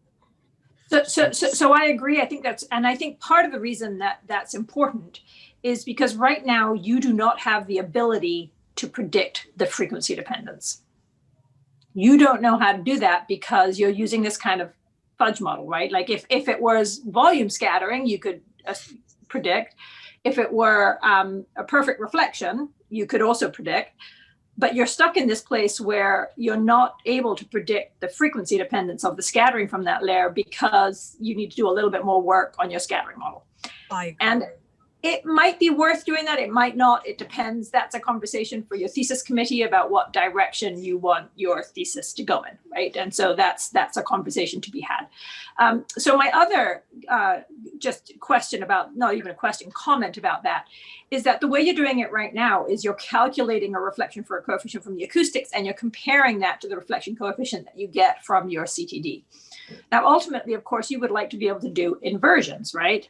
And so there's a big difference between doing that forward calculation and actually being able to do an inversion, right? Because in order to get at that reflection coefficient, it assumes that that's a relative measure of scattering, right? Like the whole curve could be higher and you would get a similar reflection coefficient. So how do you actually envision turning this into an inversion? And is that actually something you're interested in? And if you're not, what's the point of even calculating the reflection coefficient? So that's an excellent question. It's a good point because the reflection coefficient is relative. But I think, and this is more of a hand wavy. I've not fully formulated this in terms at least of thermohaline staircases. That flux value through the staircases is a function of the temperature gradient, not the temperature step itself. What matters is the gradient, which is a relative term, not a direct term to say you're starting at 5 degrees and you're going to 10. It's just a gradient. So I think there is sort of a connection there in that sense that for at least the thermohaline staircases, where we're seeing scattering as a function of perhaps a more complex function than described in the model that I have right now, but that really is a function of that gradient of temperature and salinity, I think that there's a connection there to heat flux, because the heat flux calculation for thermosaline staircases has to do with the temperature gradient. And so in measuring the scattering intensity and being able to get back at the mechanism that is caused by that gradient, which is in this case is the reflection coefficient. And I would totally agree with you that the model does need a bit of work. Whether or not the frequency dependence is important, we don't see frequency dependence, at least in the preliminary work, but I think that could act as sort of a check if we sort of created a more complete model and we did expect to see frequency dependence and then we didn't, then we might be like, what's wrong with the model?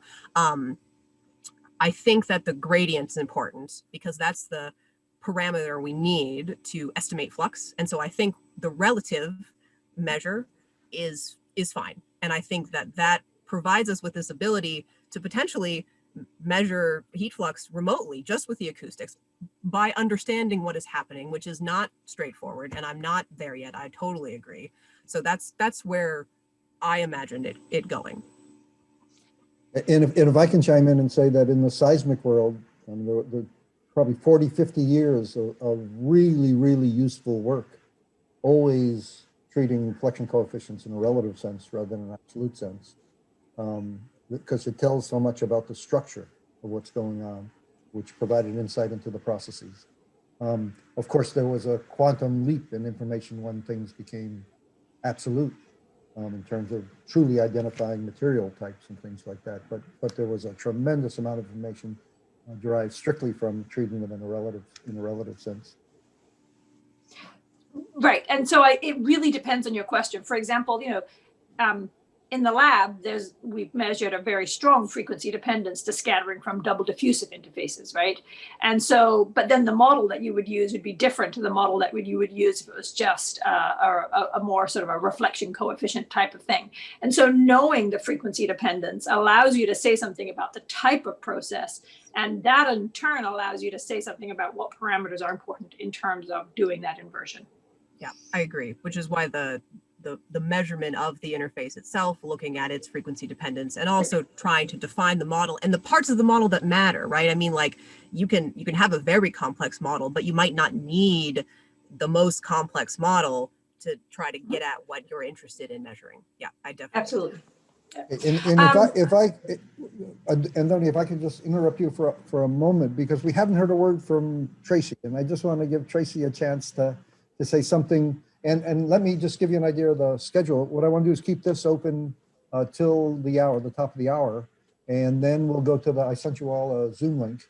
And so we can continue amongst just ourselves and Liz as long as we want, as long as your schedules will allow. I think my next thing is about 12:30 if we need to, but so we can continue on amongst ourselves after that too. So don't think that this will be the next 10 minutes will be the only chance you have to ask questions. If you can Tracy, Tom, did you? I'm sorry, just on the schedule part, and is that I probably around 11:15 or 11:20, I'm going to have to hop off. I can get back on at 11:45 if this is still going on. Yeah, I have some other things I need to take care of with the family here. Yeah, well, what I would hope is, again, we'll close this session at the top of the hour. And then we'll come back, and I'm hoping that by 11:30 we'll be able to at least be at a point where we're done now, and then we're a committee that can meet as much as we want and as often as we want to kind of mold and discuss further. But it would be nice if Tracy could chime in here too. Yeah, I guess I think my main question is kind of like what would be it's related to the plume experiments. It would be like, what would be the sort of smoking gun in the data that would indicate that, we need a different acoustic model for this turbulence? Like, where would you draw the line saying we can't assume that the turbulence is isotropic here, and this is how it's showing up in the acoustics, that this is a wrong assumption for this sort of scenario? I knew that you were going to ask that question. I just had this sense in my mind that Tracy's going to ask, you know, what about the acoustics is going to tell us that we've entered these places where the model is no longer valid. I knew it. So I thought about it a bit. And so the first thing would be that with our auxiliary data sets, I would expect to at least be able to predict, as I said before, sort of which ranges we're going to be in terms of the turbulent energy spectrum better than I can predict now, because right now it's more of a back of the envelope calculation. You know, once we have those data sets, I think we can predict which range we will be in, and we can then from that, at least, you know, within a sort of, I think we could be able to predict the acoustic scattering as a function of frequency, right? I think with those auxiliary data sets, with some information about our flow, we should be able to plot this line, the predicted spectrum. And we should, and then as we, and I don't, let's see, do I have a good, I have to go back, sorry. Let me go back to, back one more. There we go. So if we have our acoustic data set, which is cutting through the flow, right, in the cross stream direction, I expect to be able to sample the broadband acoustic spectra from different regions of the flow, right? So I expect to be able to look at the spectral response from the sort of the center of the flow, and as you and I have talked about, from multiple regions of the flow, working towards the edges of the flow, which is one of the regions where I would expect there to be sort of you breaking down in terms of those assumptions. Perhaps there are eddies that are coming up, you know, occasionally through the flow on the edges. There's sort of like a spatial dependence. And I would expect that the information in these regions, the frequency dependent information, first off, I would expect it to deviate from the model that we can predict. Even if we couldn't necessarily match the magnitudes, the patterns of frequency dependence, I would expect to be able to measure in an ensemble average sense. And I would expect that if those assumptions were violated, that we would no longer see the same frequency dependence. What exactly we would see, I'm not certain, but I think it would be different. And I also imagine that if we were taking ensemble averages, the variability, the variation as a function of frequency would be greater in those places where it is no longer isotropic and homogeneous. Obviously, we need to take ensemble averages, but I think you might see greater variability if you have non-isotropic, not heterogeneous flows, because then you're going to be insonifying the sort of variable structure. And I think that would cause a lot more fluctuation in the acoustic intensities as a function of frequency. I also maybe would expect to see more deviation from the expected model at lower frequencies because those have larger spatial, you know, the wavelength is larger. And I think just in my experience learning about turbulent flows, not specifically plume systems, but wall-bounded turbulence, the coherent structures tend to be at the larger scales, the bigger spatial scales, and they transport energy through coherent structures to the smaller scales. So I'm not certain about plumes, but I imagine that perhaps the lower frequencies would start to deviate away from the model before the higher frequencies do. Although that's more of a like, just a sort of a gut feeling, if that makes sense. So that would be what I would expect. Does that answer the question? I'd be happy to keep talking about that. It's a really interesting, I think it's going to be interesting to look at the data for the first time and be like, what are we going to see? You know, is it going to look anything like what we expect? Yeah, I think that mostly answers it.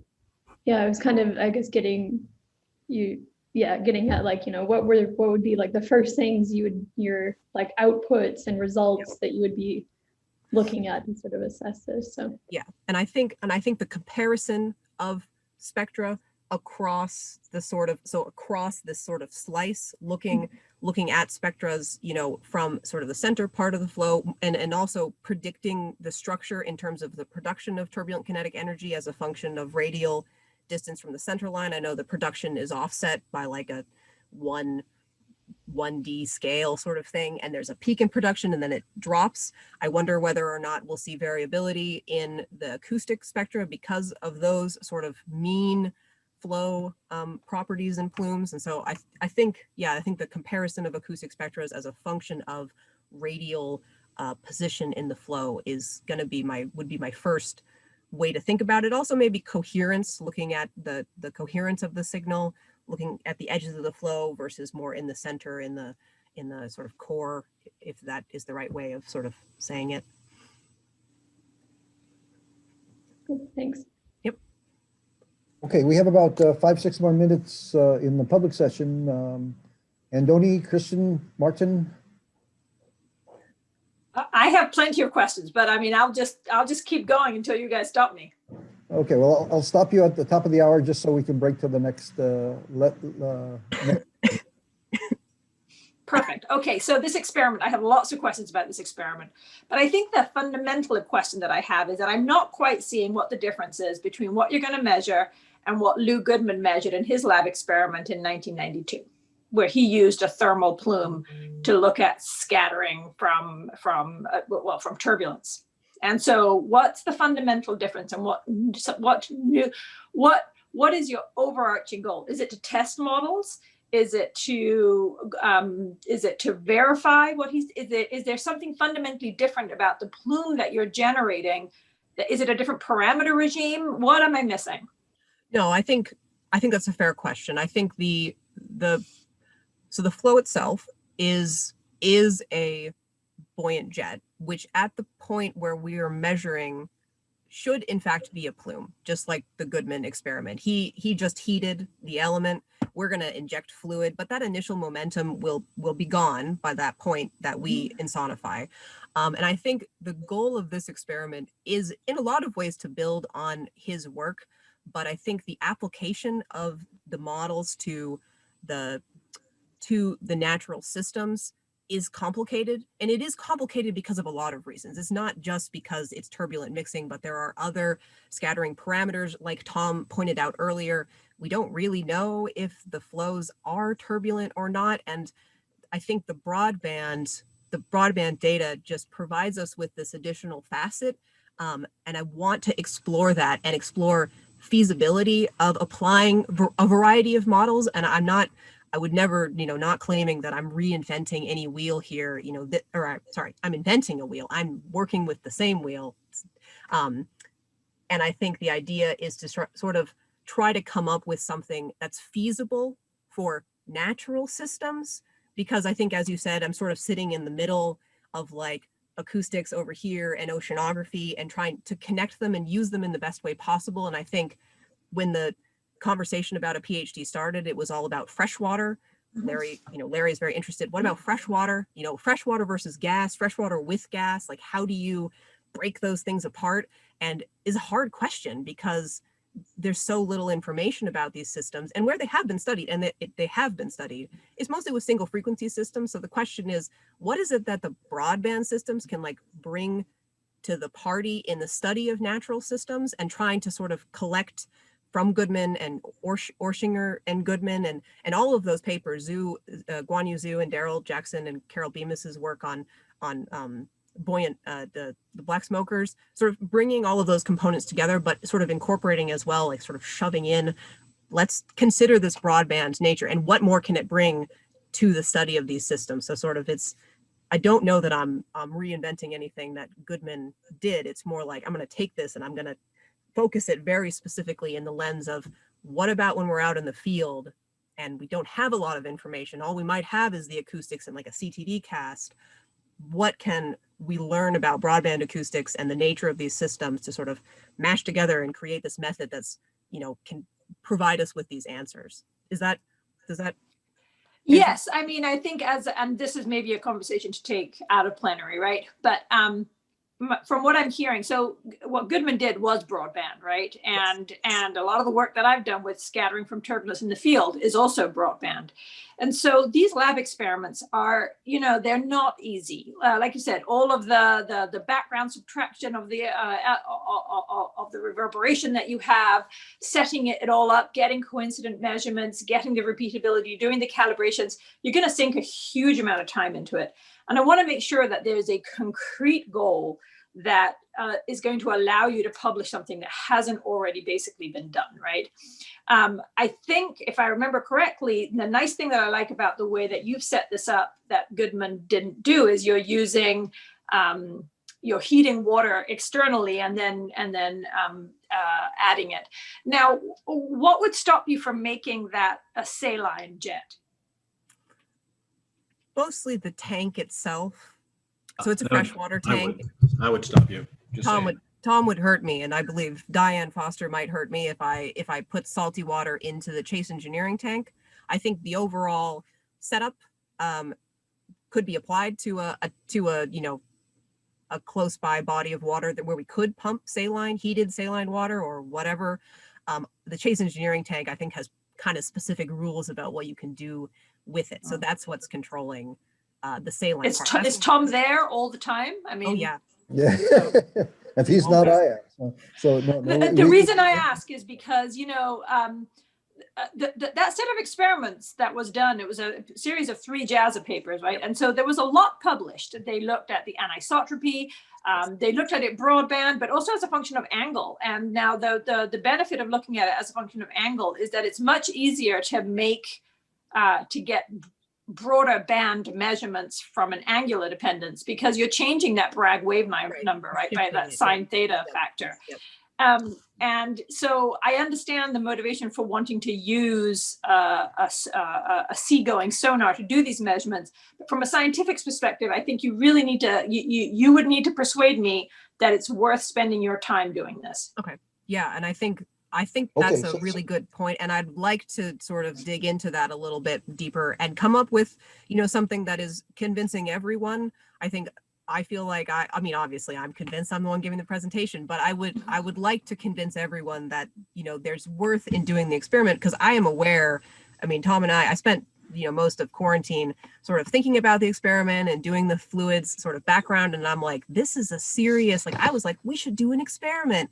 And now that I'm working to sort of put that together, and Tracy can attest to this, it's like every component of it is a huge undertaking. So yeah, I think getting a really solid, all right, this is the plan, which might change, that's key for sure. Yes.